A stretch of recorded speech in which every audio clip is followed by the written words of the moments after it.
Pinatawag ng hari ang tatlong anak at pinapili kung ano ang nais sa buhay.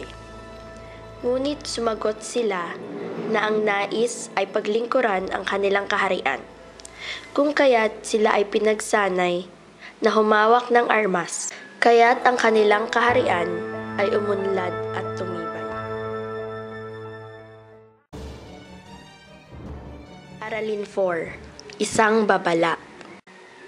Ngunit isang gabi, ang hari ay naiidlip, na naginip ng di kanais-nais, kapahamakan ng kanyang bunsong anak na si Don Juan.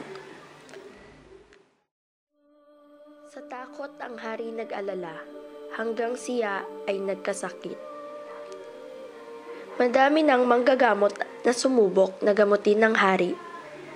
Ngunit may isang manggagamot ang nagsabi na ang sakit ng hari ay bunga ng napanaginipan. At sinabing ang gamot ay isang ibong maganda na ang pangalan ay Adarna. Na pag naririnig ang kanta, anumang sakit ay giginhawa, na matatagpuan sa bundok ng Tabor. Ang ibon ay nakatira sa punong kahoy ng Piedras Blatas.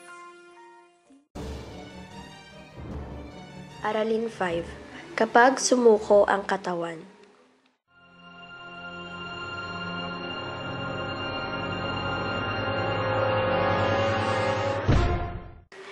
Nang malaman ang lunas sa sakit ng hari, inutusan ng hari si Don Pedro na hulihin ang ibon. Ngunit 3 buwan na ang lumipas, ng hirap at pagod, ay narating ng prinsipe ang Tabor.